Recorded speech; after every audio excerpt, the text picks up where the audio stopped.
All right, here's a transcript of a letter that a message that I'm writing to the office of the mayor, email list. Unfortunately, most likely it'll be ignored, just as my other petitions have been ignored over the last over the last few years. During the end of the Nenshi's first mandate, a 3 year mandate, and then he's been granted a 4 year mandate. So he's been the first 4 year mayor here in Calgary. I've been reading it reads as follows: Dear Mayor Nenshi, as you are aware, the communities have rallied. As you are aware, the Native communities have called upon the Harper federal government to instigate an inquest to discover the fate of young Aboriginal women who have gone missing. Who have gone missing. The city of Winnipeg's Council of outgoing Mayor Sam Katz has voted to lend their voices to these voiceless missing women. A hallmark characteristic of the Purple Revolution, of the Purple Revolution. That's Nenshi's viral campaign, is inclusion. Yet, as of yet, your council has yet to decide whether or not to represent the voiceless and missing women. Because the city of Winnipeg so far, as of September 25th, 2014, is the only city in Canada that is supporting the call for an inquisition of the Harper government upon these growing numbers of missing women, crime, and the urgency of finding out the perpetrators of these crimes or preventing them in the future. As of yet, your council is yet to decide whether or not to represent the voiceless and missing women. You easily made the decision to marshal the Gay Pride Parade, which is commendable as citizens of Calgary. They are entitled to inclusion and civil rights provided by a democracy.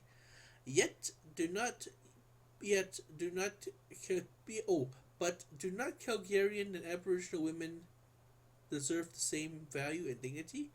It's 4 a.m. in the morning. My eyes are kind of doubling right now. My tired eyes are kind of seeing double, so it's really hard for me to read. It's not to say that you don't personally value these rights for them, but the Council of Mayor Katz has publicly announced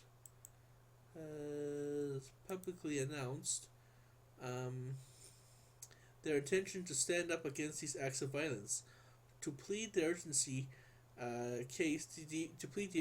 case of justice for these missing women and future missing girls, is to prevent future crimes, future missing girls in the future. Perhaps awareness, or perhaps more patrols along the Highway of Tears, or intervention among missing teenage prostitutes, for example. Hitchhiking girls, find out the ways to prevent children from going missing on the streets, that kind of thing, or young women to go missing on the streets, where there's predators all around them. Some women have gone missing from the Calgarian streets over the years as well. This is not just a BC problem, this is a nationwide problem, and because Calgary is a city, in fact, Calgary is the home, Edmonton and Calgary were the home of the P-CHIP Act. A P-CHIP Act is protection of children involved in prostitution. And so during my initial run of social work, we studied this law. Essentially, what this P-CHIP Act does is provide social workers and cops the ability to take girls off the streets, and not make it criminal for them, but to rehabilitate them, to get them off the streets, for example, and perhaps, especially in BC, especially in Calgary, over the years, there's an underworld. There's like pimps and drug dealers and whatnot, gang members, and this is sometimes where these girls go, according to my studies.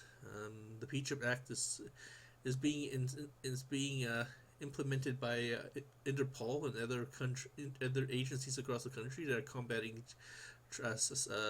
sexual slavery, for example. Um, but a lot of girls from Calgary, especially in the 70s, 80s, and 90s, when the police had less high tech gadgetry to track these pedo bears, such as a DNA, for example.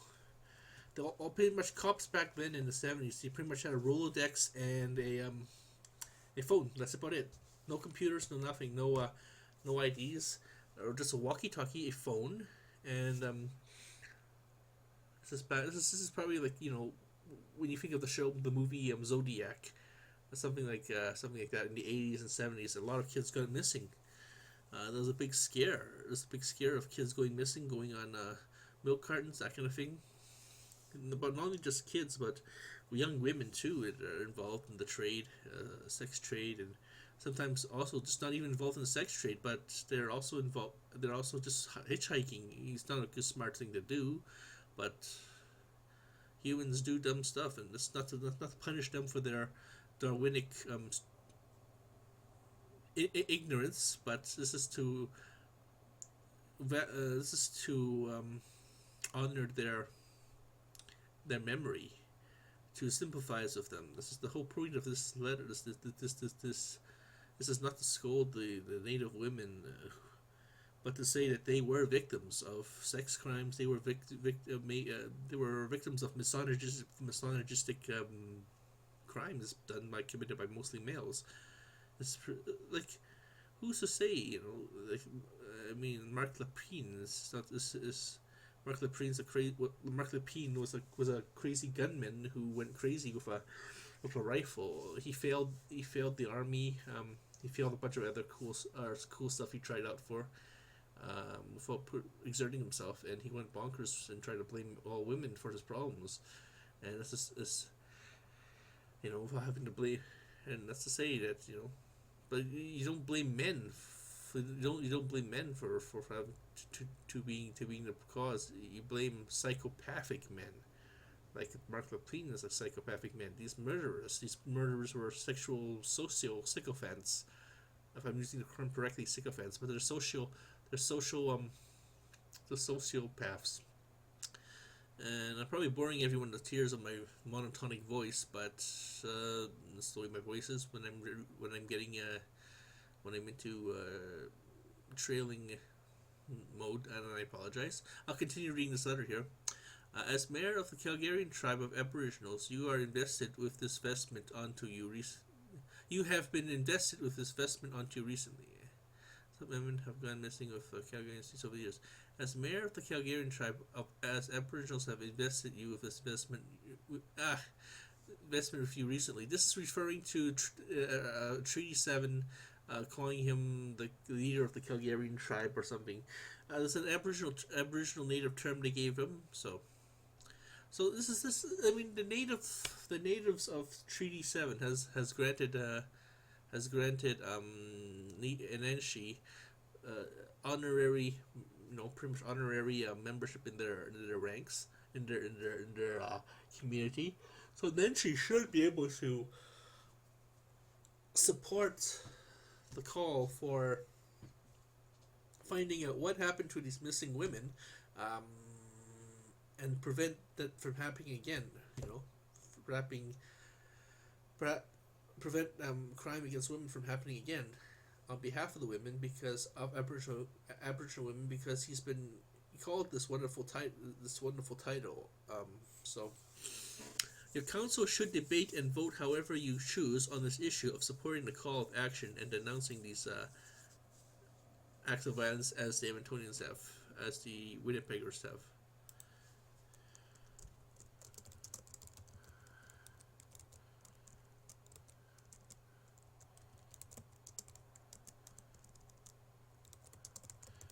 Okay, so I'll be putting my name in all these other red starred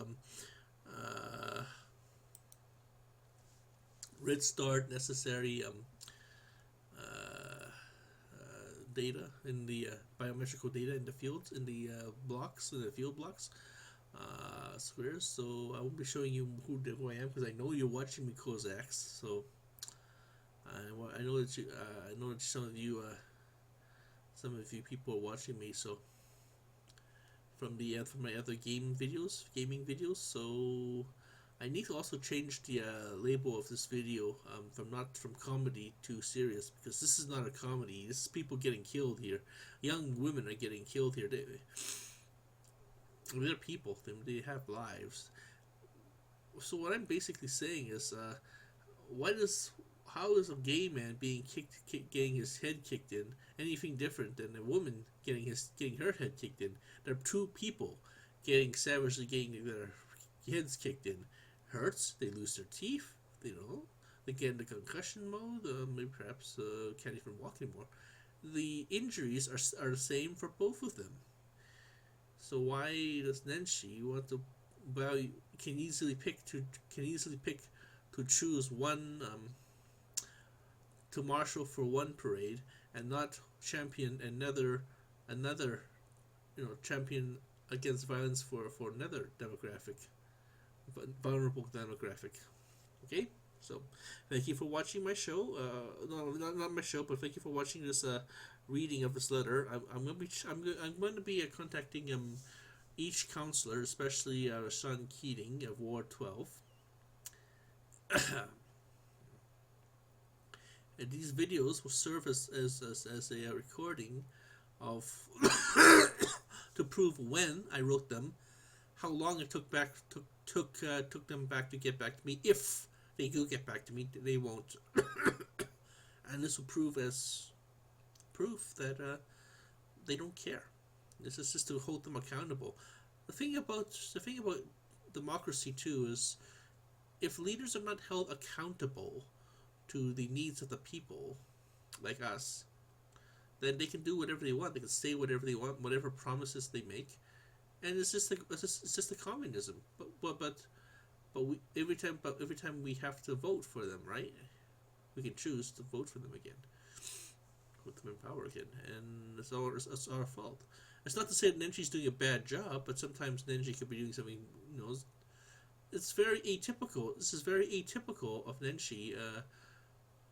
A super mayor. Nenshi's like trying to promote himself as some kind of a great, grand, messianic character with high popularity amongst the young, high popularity amongst